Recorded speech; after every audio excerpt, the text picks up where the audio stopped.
নমস্কার বন্ধুরা, শিপ্রা ব্লগে স্বাগত জানিয়ে শুরু করছি আজকের এই ভিডিওটা। কাছে কিংবা দূরে যে যেখানেই আছো, আশা করছি সকলেই অনেক ভালো আছো। তো এই যে সকালের যা যা কাজ ছিল সেগুলো হয়ে গেছে। আর আজকে রৌদ্রটা একদম হালকা, কিন্তু কয়েকদিন থেকে রৌদ্রটা হালকা দিচ্ছে, কারণ সামনে শিবরাত্রি চলে এসেছে। শিবরাত্রির জন্য একটু ঠান্ডা ঠান্ডা কিন্তু পড়বে এখন। তো এদিকে আলুর চিপস দিয়েছিলাম 2 দিন আগে। তো আলুর চিপসগুলো এখনও শুকোয়নি, কিন্তু 3-4 দিন হয়ে গেছে দেওয়া হয়েছে। কারণ মানে একেকজন একেকভাবে কেটেছে, কেউ পাতলা করে কেটেছে, কেউ ভারীভাবে কেটেছে। তো এর জন্যই পাতলাগুলো অনেকটাই শুকিয়ে গেছে, ভারীগুলো এখনও কিন্তু শুকায়নি। তো এদিকে খাওয়া দাওয়া করে এখানে চিপসগুলো যে মেলে দিচ্ছিলাম একটা একটা করে। তো আরও 3-4 দিন লাগবে শুকোতে। বাড়িতে যেহেতু আলু ছড়ানো ছিটানো আছে, তো এইভাবে চিপস দিয়ে রাখলে পরে কিন্তু বর্ষার দিনে কিন্তু খাওয়া যায়। তো ঘরের মধ্যে বানিয়ে রাখলে কোনো না কোনো কাজে কিন্তু লেগেই যায়। ফালানোর থেকে এভাবে বানিয়ে রাখাও কিন্তু ভালো। তো এদিকে মা কিন্তু আলুগুলো সমস্ত ছুলে দিয়েছিল, আর হাতে হাতে সবাই মিলে কেটে কিন্তু এদিকে চিপসগুলো দিয়েছিলাম। মা সিদ্ধ করে দিয়েছিল, তো এদিকে যে মেলে দিয়েছিলাম। 2 দিন আগে সিদ্ধ করা হয়েছিল কিন্তু। তো এভাবে জিনিস নষ্ট না করে কিন্তু এভাবে করে রেখে দিলে কিন্তু খাটনি করে পরে কিন্তু অনেকটাই কাজে লেগে যায়। তো এদিকে খাওয়া দাওয়া হয়ে গেছে, সকালের কাজকর্ম হয়ে গেছে, পুজো টুজো সমস্ত দেওয়াই হয়ে গেছে। তো এখন খাওয়া দাওয়া করে মেলে দিচ্ছি চিপসগুলো। তো দুপুরে রান্না বান্নার এবার ওদিকে সময় হয়ে গেছে, দুপুরে রান্না করতে হবে।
তারপরে এদিকে দুপুরে রান্নাবান্নায় কিন্তু চলে এসেছি। তো দেখো এদিকে সয়াবিন ভিজিয়ে রেখেছি, সয়াবিন রান্না করব। আর এদিকে ছোটো মাছ এনেছিল, ছোটো মাছ আলু বেগুন সিম এগুলো দিয়ে রান্না করব।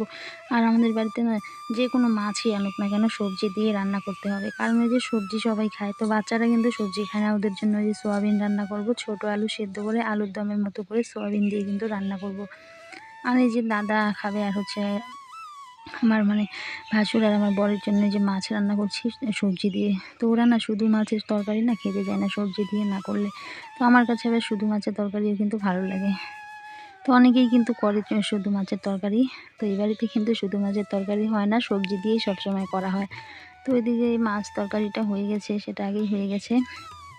আর এখন নামিয়ে নিলাম হচ্ছে সোয়াবিন। তো এই যে দেখো সোয়াবিনের তরকারি হয়েছে, আর হচ্ছে মাছের ঝোল হয়েছে। এই যে ছোটো মাছগুলো বেশি বড় না বেশি ছোট না, মাঝারি ছিল, নদীর লোকাল মাছ কিন্তু। তো এই যে রান্নাবান্না দুপুরের কমপ্লিট হয়ে গেছে।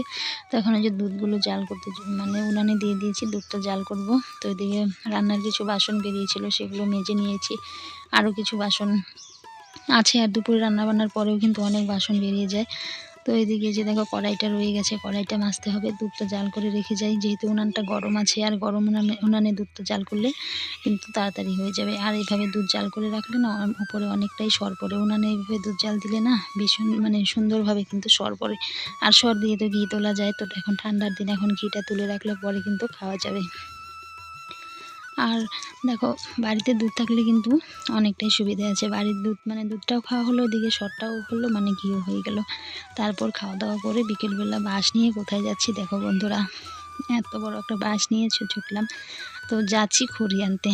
তো ওই যে চা গাছ, বড় বড় চা গাছ কিনেছে, মানে মানুষের মানে জমি, তো ওগুলো মানে কেটে বিক্রি করে দিয়েছে, তো আমাদের কিছু নিয়েছে জ্বালানোর জন্য। তো সেখানেই চলে আসলাম।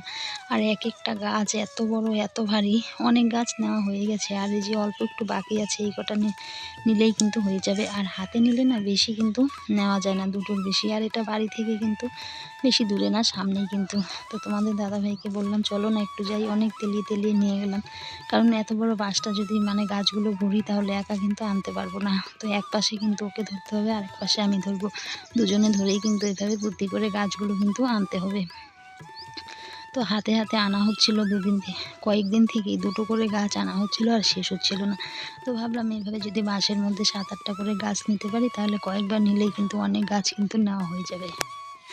তো আমি গাছগুলো রাস্তায় তুলে দিচ্ছিলাম, আরও কিন্তু এই যে ঘুরছিল। আর এই গাছগুলো কাটা যা কষ্ট, ভীষণ কষ্ট, খুব কিন্তু শক্ত।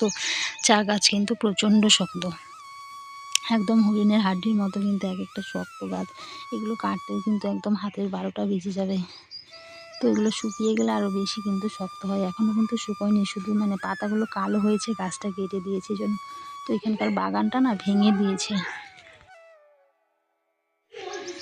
তো এই যে দেখো গাছগুলো এইভাবে এনে দিচ্ছিলাম, আর বাঁশের ভিতরে কিন্তু ঢোকাচ্ছিল গাছগুলো তোমাদের দাদাভাই। তো দুপাশে দুজনে ধরে নিয়ে যাবো। আর এক একটা গাছ দেখতে পাচ্ছ একদম বট গাছের মতো বড় বড় এক একটা গাছ, মানে এই বাগানটা মানে ভেঙে দিয়েছে, তো অন্য কিছু মানে করবে জমিটাতে। তো এই যে দেখো নিয়ে যাচ্ছি। তো একেই মনে হয় বলে যে বরের সাথে কাঁধে কাঁধ মিলিয়ে সংসারের কাজ করা। তো একটা বউ যদি বরের সঙ্গে কাঁধে কাঁধ মিলিয়ে সংসারে কাজ করে, সেই সংসারটা কিন্তু আস্তে আস্তে ধীরে ধীরে কিন্তু অবশ্যই ভালো হবে। তো আমি বলে বলছি না, সবাইকেই বলছি এই কথাটা। তো এই যে দেখো নিয়ে আসলাম গাছগুলো, আর আমার কাঁধটা একদম ভেঙে যাচ্ছিলো, মনে হচ্ছে এত ভারী গাছগুলো, আর কাঁচা রয়েছে এখনও গাছগুলো। আর ছেলে মানুষের শক্তির সাথে কি আর আমরা পারি বলো তো। তো কী করব, কষ্টে ফিষ্টে কিন্তু 3বার এনেছিলাম, 3বারই কিন্তু 21টার মতো গাছ কিন্তু আনা হয়েছিল। এই যে দেখো এখানটায় পুরোনো বাড়িতে ঢিপ করে রাখছিলাম, এগুলো শুকোলে পরে কিন্তু কেটে কেটে জাল দেওয়া হবে। আর এগুলো জাল ভীষণ কিন্তু জলে সুন্দরভাবে, কিন্তু এই যে কেটে নেওয়াটাই কষ্ট, প্রচণ্ড শক্ত হয়। তো এই যে দেখো এগুলো কিন্তু এমনিতে দেয়নি, টাকা দিয়ে কিনে আনা হয়েছে। তো এই যে পুরোনো বাড়িতে গাছগুলো রাখা হচ্ছে, আর এই যে দেখতেই পাচ্ছ অনেক গাছ আনা হয়ে গেছে, আজকে এই কটা আনলেই কিন্তু মানে শেষ হয়ে যাবে। তো এখানটায় যে ভালো করে রাখা হচ্ছে, আর এগুলো শুকোতে অনেক দিন লাগবে।